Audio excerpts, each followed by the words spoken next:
So, welcome everyone to episode 4 of Once Upon a Time in London. Today, we're going to be talking about cloud, the evolution of cloud and what's next. My name's Harry, I'm your host. I'm going to introduce everybody in the room. So, Jan, do you want to go first? Yep.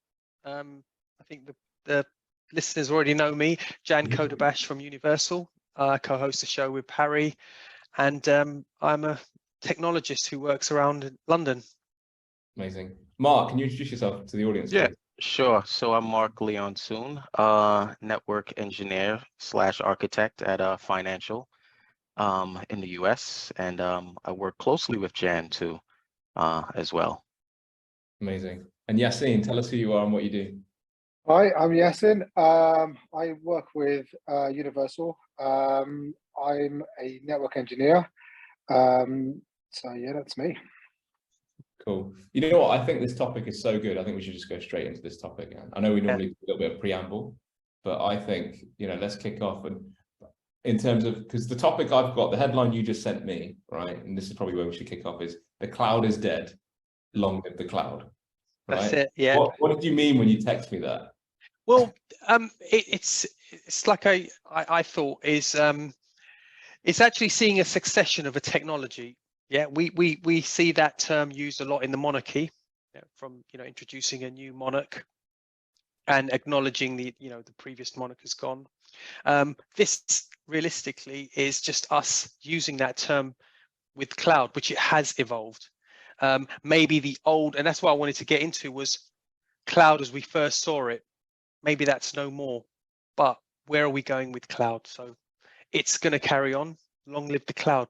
And that's what we'll discuss. And I'd like to just say that this is really good because this little group of people we generally have these discussions on a day-to-day basis, or at least once a week. So it's just us kicking around, but now we just got a video and it's going to be on LinkedIn. So yeah, that's good. I think also, what do you think about that statement, and what's your general thoughts on cloud? When someone says that word to you, what do you think? I had to think twice to kind of like ingest it, if that makes sense. But I think, to Jan's point, the cloud, I'll take that back. The way I like to look at it is the cloud is still in its maturity phase. And the reason why I say that is because now you have more adapters to cloud. The cloud isn't going to grow until you have more people and more requests and more asks come in, right? So what we knew as the cloud, let's say 5 years ago, it's true, it's dead. It's something new now. I'll give you an example. I would say 4 or 5 years ago, where I'm at right now in the financial, the way we deployed networking in the cloud is completely different to what we do now. What we have available at our hands now, a little bit more visibility. I may cry and say, hey, I want more, but then in the back of my head, I know, 2 years from now, they may give you more. So I think the cloud is every 2 or 3 years now, something is changing, something's getting added till they get to that full maturity phase, right? I think whoever learned or worked on cloud 4 years ago, they're relearning new things now too as well. And I think on that is, if we start looking at how, when we first experienced it, I remember, when it probably be about 8 years ago, when it was things like SaaS services. I think it was Sage in the cloud, and I was thinking to myself, how is that even going to work? And people were saying, you know what? Engineers' jobs are dead. Everything's moving to the cloud. It was more looked at a replacement solution, complete replacement. We're changing how technology is going to work, and so it was engineers getting their head around. Okay, hold on. How is this all going to replace? And I think, like you said, Mark, now we're seeing it as a complementary. Yeah, I agree. How about you, Yassine? What do you think?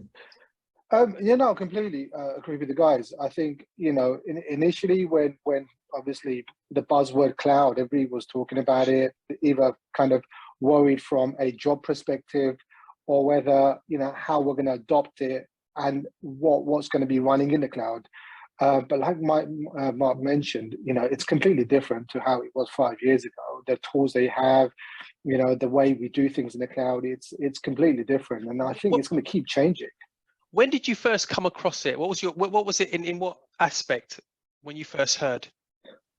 Oh, I mean, I heard from, it was mainly the Windows guys who were worried, right? Because they were like, oh, Exchange is going in the cloud, the main controllers are going in the cloud. And it was more from an Office 365 perspective. So it's more from a SaaS perspective that it was initially kind of introduced to us. And then the private tenancy came afterwards. Right. Yeah. And I think that was a phase where people couldn't distinct between managing your own cloud and SaaS. So everyone was just running around in circles, like to your point, Jan, oh, we may lose our jobs, we may lose this, we may lose that. But I think within all of that chaos, no one took the time to understand why the cloud. Yeah. Right. And then if you really take a step back and think about it, we live in a world where everyone wants to rush to market. Like if you're at home and you have a product, you just can't wait. Because someone across the street, someone in another country is probably thinking the same thing, and you want to beat him to the market. And everything runs on IT, everything runs on technology. So that person wants to get his application, his services out there as soon as possible. And I think what happened for us prior to the cloud, we kept everything traditional, right? We didn't pay attention to the fact that people want something quickly in the market and they want to remove it. They want it back on, they want to remove it. And the technologies that we were using never adapted, right? And here comes this whole cloud, right? And here comes this application guy that knows nothing about, let's say, networking or anything else. And he says, oh my gosh, I could build my application within, let's say, 20, 30 minutes, get it out there, get what I want and shut it down. And without me having to open a ticket with the network guys or have me, talking to the firewall guys, I could do that right now. And what that did, it was a process of elimination. Process of elimination of, you know what, we don't need the network guys. We don't need this. So that's where the whole thing came in, where network guys like, I'm going to lose my job. When in actuality, it should have been, you know what, let's pause for a minute, take a step back and understand what we did wrong, right? And I explained to a friend of mine the other day, I was like, name the 5 things from a network engineer perspective, routing protocol. Name the 5 things that were introduced to you that helps you on your day-to-day basis, whether it be BGP, EIGRP. Name the advancements that were introduced within the last 5 years. And he couldn't name anything. Yeah. Right. And so we part of the thing with the cloud success was the fact that we didn't, from network engineers, we didn't advance. We didn't look at it, so that played a huge role in the cloud, people starting to jump into the cloud too as well. Yeah, it's that part there, allowing, and I would say, like you say, you use the word traditional, network engineers generally, the server and service solutions, even when they wasn't a cloud, they moved quite quickly into automation and that agility. Yeah. Network, we didn't. Yep. What the clouds allowed us to do now is for all of those. Yeah, I mean, they transitioned a lot better in terms of the infrastructure teams. I'm calling like service teams. But now network, it's given the ability for network engineers, all those constructs we work with, to be agile. And like you say, now the whole full stack of IT now is more agile. Yeah. So we can use it how we want. Again, not as a replacement, but definitely moving us on. Moving us on. No, I agree. And I think to that point, Mark, you're mentioning about, with application people, going into cloud, developing the applications and then putting it out there. But I think organizations quickly realize, how vulnerable the environment was when people were doing this, right? Because they quickly realized, you're putting applications out there, but you haven't got a security wrap around it. They don't know how it's behaving and what it's doing and how it's compromising their infrastructure on-prem. So I think, companies kind of matured quickly, and they had to, right? Because, they were leaving holes open and these holes needed to be closed quickly. And I think that's when they realized, networking is key from that perspective as well, right? So let me ask you a question that that a lot of times, a lot of focus and then this is more in the IT, departments, where people saying, you know what, network team, you're going to need to learn, you're going to need to upskill and learn how to work with software.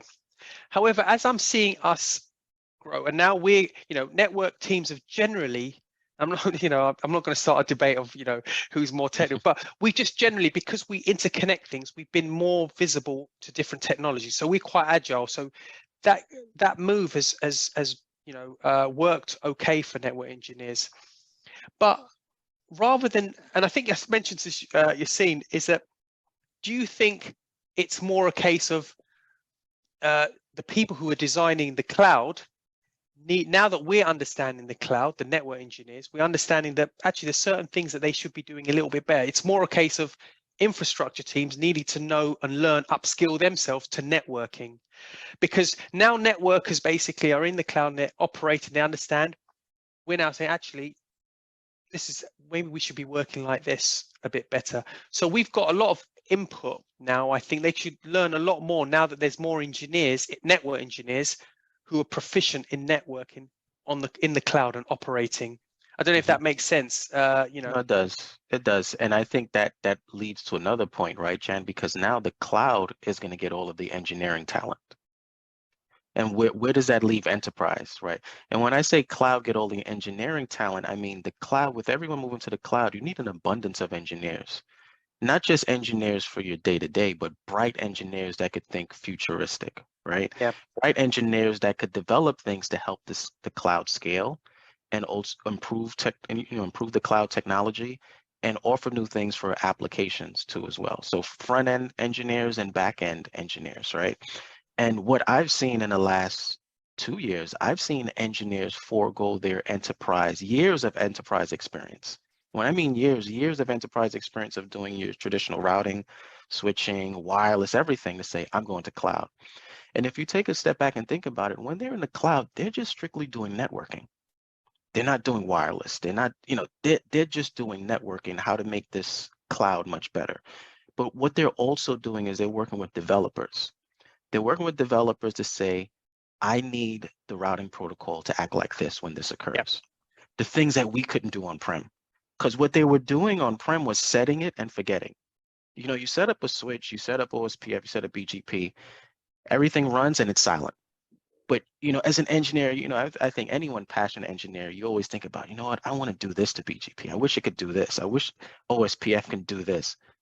They're taking those talented people and say, come to us, let's develop it. And to Yassine's point, initially when, application owners were going into the cloud, there were security vulnerabilities, but now they take that security talent that was on the enterprise side, bring them into the cloud, and you're going to see all of those holes start to get patched.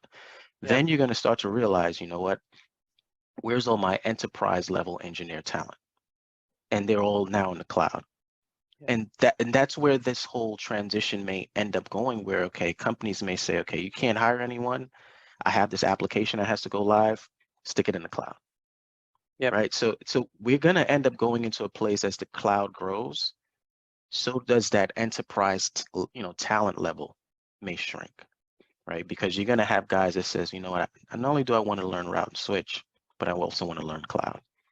Then a bidding war starts. So, I mean, because we're going into that resource piece. This is where another part where we talk about cloud. Whenever I look at cloud technologies and products out there on the cloud, and this is my bugbear about it, is I like the fact it's quite specific to being agile, flexible, but they're too specific to making it cloud specific. And I'd love for some of those product vendors to think, look, well, it's all it is basically orchestrating, automating, like you say, the network capability, and we're putting it in the cloud. Why can't we just extend that? We didn't have a driver before when we were doing things on-prem. Most places we had networking. We knew we could automate it. There was just never any investment. Cloud has come, the investment has come in, and we've got like you say, developers doing things in the cloud. But why are they not building? Because at least for the next 5 years onwards, up until 10 years, I mean, I don't know what the on-prem facilities will look like, but there's going to be an on-prem facility. Yeah, definitely. Why can't those products always extend all the way into the on-prem to make, basically backward compatible. Because they want money. The less data centers you have, the more data centers they could close, the more money they could get. Because at the end of the day, it's a business. Yeah, it's a business. Sorry, Yassine. No, I completely agree. And I think also from that kind of extension of technologies from the cloud to on-prem, I mean, people want to use the native tools as well in these cloud environments. So there's so many things that, so for example, Azure, AWS are developing internally that, sometimes doesn't require you to use third-party technologies, either whether it's load balancers or application gateways or even firewalls to some extent. They're trying to push on you. So yeah, it's interesting. If we get to a point where there is an extension from the cloud back to on-prem using the same vendor, because like the way clouds are maturing, they're developing so many new tools that are more kind of cheaper just to use natively from that particular vendor. And that's where, I mean, not to go too technical on this, is where, for example, you're able to now place, say, a Palo Alto firewall in the cloud, and the similarities, it's only a VM version of the one you use on-prem. So there's products, now the hardware vendors are now providing virtual environments of their product, and you can place it. However, the underlying orchestration for cloud in a networking sense generally just allow you to orchestrate the cloud. Yeah. So I mean, stick my neck out here. I would prefer just that orchestration piece is the part that companies develop themselves. They keep that capability because, look, I understand they want their product to be in the cloud, and that's their demarc. But it's possible. I mean, we know it's possible. Yeah, it's possible. It just gives an end-to-end piece. Yeah. And I know it's more investment, and it's not cookie cut. It's not an off-the-shelf product, but maybe that's a capability and when I say we, us engineers and that should try and maintain, because we still know we've still got to deal with things on-prem, and we should make it better. We can't just leave it to die. Exactly. And I think to your point, Jen, like companies, and I'm a big advocate of having your in-house developers. I really like that because you can fine-tune things the way you want it, the way it should be, instead of buying like a turnkey solution that says that it has this full automation, built in, and you wait for Q1 for them to release something, or they say we're not coming out with this, we didn't get enough customers to request it, right? But I think what happens with the cloud and why companies says, okay, put it up here, because again, the cloud has a boatload of resources from a developer's perspective, where if you look at it from a company's perspective, okay, I don't have to spend money to hire a developer, right? Not just spend money, but it takes time to find a developer. It may take you a good 2 or 3 years to find the right one, because some may come, spend a year, then leave. Some may come, they don't get along, they don't like the projects, and soon as they leave, so goes your application, so goes your projects too as well. Whereas if they say stick it in the cloud, find someone to do it, but everything is turnkey there. Yeah. But with that in mind, it's like it brings another point. You're stuck in that one cloud once you develop it there. How do you say, okay, I need that to move to another cloud, I need it to move here? It goes back to your point where these clouds, whether it be AWS, Azure, GCP, OCC, they're not trying to align with each other. They're trying to compete with each other. So now from a customer's perspective, you have to decide, if I go to AWS and I start building, how do I not get stuck in AWS? If I go to Azure and I start building, how do I not get stuck in Azure? And same thing. It's a we look at it from a product's perspective, but it's also a monopoly. Actually, it's interesting. It's interesting. I mean, it's almost as if now do you think all of the institutions that use cloud will now can have some weight behind them and set something like the IETF for cloud? So they can build products, they can be as innovative as they want to be, but they need to stick to like a regulatory body. And I don't know if that's because sometimes that can stop their innovation. Yeah. But do you see what I'm saying? Maybe they need, that's what they need to keep them aligned. But because, yeah, who is it just going to be whoever's comes out with the newest thing first? That's not really for the customer, is it really? Right. It's more for, you know, their own product. So yeah, that's an interesting one, how that developed, because you would want to pick and choose and get advantages from one over the other. But yeah, I mean, Harry, what, from your perspective, what are you seeing? And you know, I mean, I look at it cloud from a not a networking engineering perspective. I look at it from a marketing, I need to explain this to the customer so they buy it perspective. And it always comes to my mind that in terms of, you know, the way it was explained to me is cloud is just a utility, right? It's just a utility, just like your electricity that comes to your house. So you pay for it and it comes through and it piles all your lights and your TVs. You don't know what's actually pulling most electric. It could be the TV, it could be the boiler, it could be whatever. So actually the companies I've worked for have said, we're that person. You know, we're that person to make you understand what's pulling it. I.e., is it the fridge? Is it the TV? Is it the, and those are obviously the applications in the cloud, aren't they? So it was always kind of positioned to me like that. And I thought that was quite interesting in terms of that analogy. And I could easily then explain that to a customer, right? So on that actually, and say, for example, now you flip it to say us guys who are given the job of actually now patching it together, that visibility you use is, that's something that's come up. And although we've been quite successful in putting things in the cloud, I'm not sure, Mark and Yassine, I'll leave it to you to answer this. Visibility is always big. We're left as network engineers, a big part of us, people come to us because we've got the inside knowledge, we know how to get to things, whether we go right down to the wire. Do you think we've lost a little bit of that? From my perspective, yes, definitely. You know, I think we were having this conversation the other day about. Don't tell him that. It looks like it's pre-screen. No, but this was just the off grid. But we were having a conversation about just getting visibility. And when we have an issue, generally we have tools on-prem that helps us kind of resolve those problems or get closer to the root cause. What we're having to do now is rely on the vendor to help us with the back-end information. And I think that's slowing us down to some respect. I mean, there are tools out there that allows, you know, to give us that monitoring capability, but I'm not quite sure if it's there in its kind of maturity. So, you know, you have an issue, you have to call a vendor. And yeah, definitely, I think it's affecting us in terms of trying to find the root cause of issues. Yeah, and I think it's another one of those phases where maturity.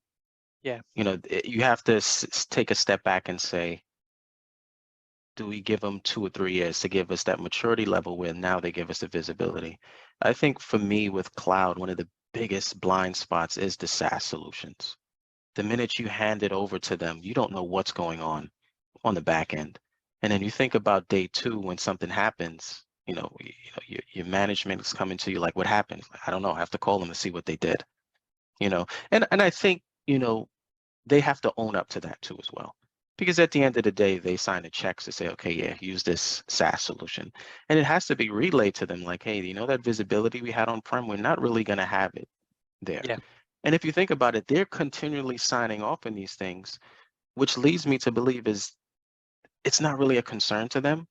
They just want to be able to get to market quicker or to connect quicker or cut costs. And hopefully they don't care.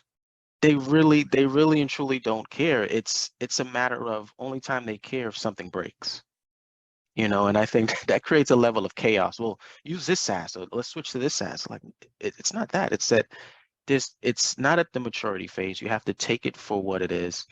And I think I said it to you before, Janice, like I would like to take SaaS as far as from an network engineer perspective as we should take it. If it's a SaaS that we want to connect to where visibility is mandatory, we don't use it. If it's a SaaS that we connect to, like, we don't really need much visibility. All right, go ahead, use it. Until it starts to gain more visibility, that's when he says, okay, the one that I didn't want because of visibility, I think it's there now. Yeah. Start using it. Don't, that rush factor just to use it could come back and haunt you, in a day 2 perspective. So, okay, I mean, I'm just looking at the time, and we've kind of talked a lot about where we are now and where we've got to. What do we think, if we look now just a little bit ahead?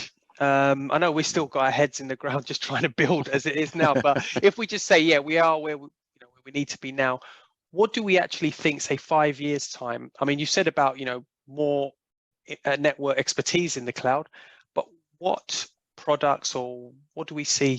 Anything different than we see now? Okay, let me ask you. Do you think we'll see maybe companies moving more in? Will it become a replacement, or do you think maybe some people will still in 5 years realize maybe costing doesn't work out and look at it more of the product alignment and just say, yeah, we'll put this to the cloud. Maybe I think people are doing that now, but maybe more in the future.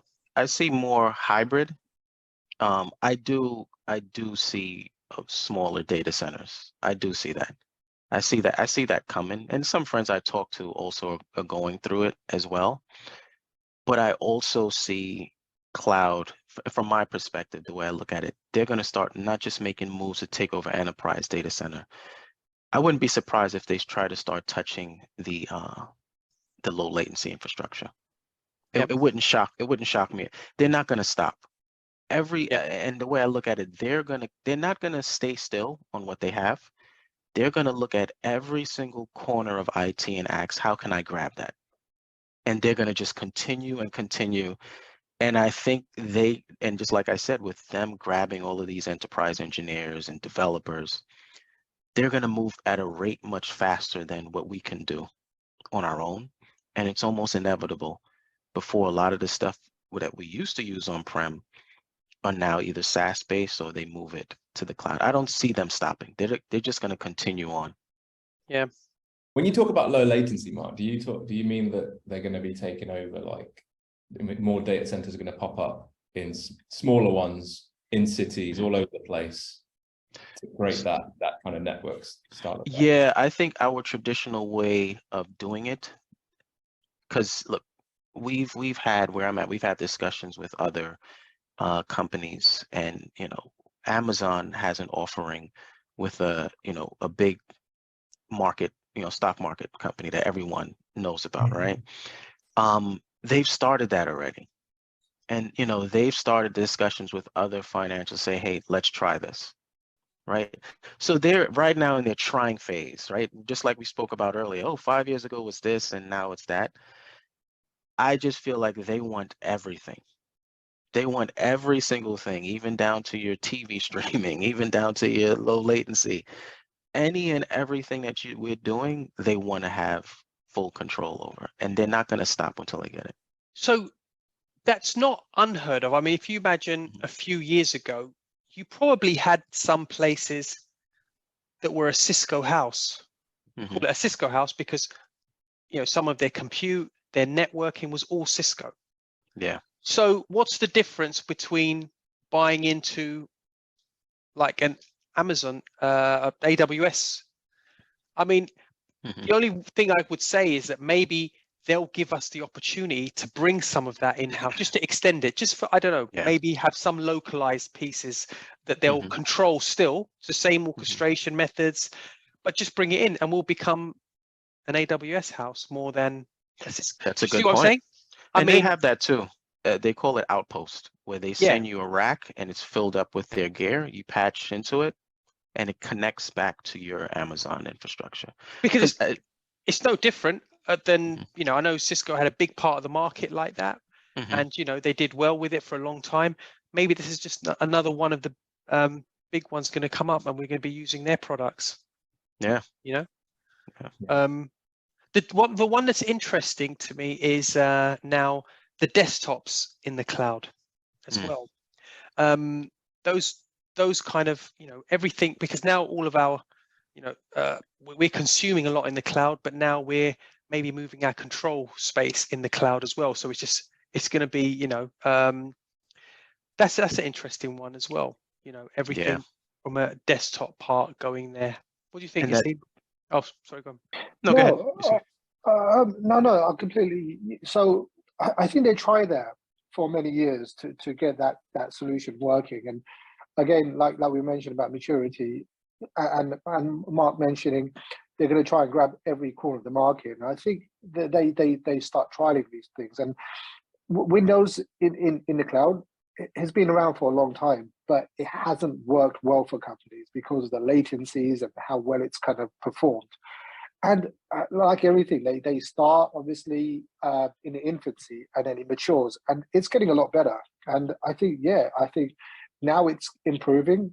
People are more interested in these products, and they want to be able to use them. And again, it gives you that flexibility to just be able to kind of bring environments up much quicker without having to obviously buy hardware on-prem and manage them. And it's also down to how aggressive the organizations are, how quickly they want to build out as well. And you know, that flexibility they want. So yeah, I think a lot of it's going to go into the cloud whilst it improves. Yeah, and to your point, you're seeing with the VDIs in the cloud too as well. It's not just a game changer for the cloud, but it's a game changer for guys that manage campus sites, right? So now what does your campus look like? Now, does your campus no longer have desktops and it's just, let's say, thin clients that takes them to the VDIs, right? It changed it. So the cloud not only affects you as an engineer, you know, learning in the cloud, but how you now build your branch and campus sites. It has just like this full impact on all of us. And you seem brought up a very good point. When they did first start out with like that, you know, VDIs in the cloud or just Exchange service in the cloud, it wasn't great. But that was like 3-4 years ago. Now it's everyone's rushing in there because they improved it. Because one of the things is they don't just throw products away. They constantly try to improve. What's wrong with it? Let me improve until they get it. And when they get it, it's like, all right, now everyone's rushing to us. And they continue the improvement on it. So what happens in the cloud is also going to have to change the way we think for to your point, Jen, like the data centers. Now we may have to say, okay, do we have to deploy a cloud product inside of our data centers, right? Do we have to do that now and move away from your traditional, you know, hardcore switching, right? What does that look like? I think the cloud is leaking into enterprise and changing the way we think because they're trying to grab everything. You know, they're not going to stop. They're warriors. You know what I was going to do? Because of time, I was going to say there's a few comments that have come through, so I just want to shout them out to you guys. Mm-hmm. So Strini said, the cloud is not a data center, it's much more than that. So that was, and he's had another few comments around a high speed, low latency, resilient network is important to the success of the cloud. And another one, he said, the network engineers need to upskill quickly to make cloud a success. Yes, I agree with that last one. I completely agree with that. We go through it every day. No, I think definitely this one, maybe we come back again at some point and maybe pick a more detailed subject and go through it. But so I just before we go, are any of you working on a particular track or certification or learning about something at the moment that you'd say to someone else, do this is quite good? I've been trying on the AWS path for a while, but you know, it's finding the time. But there's loads of free material out there, and AWS provided natively. So yeah, I'm trying for the AWS one at the moment.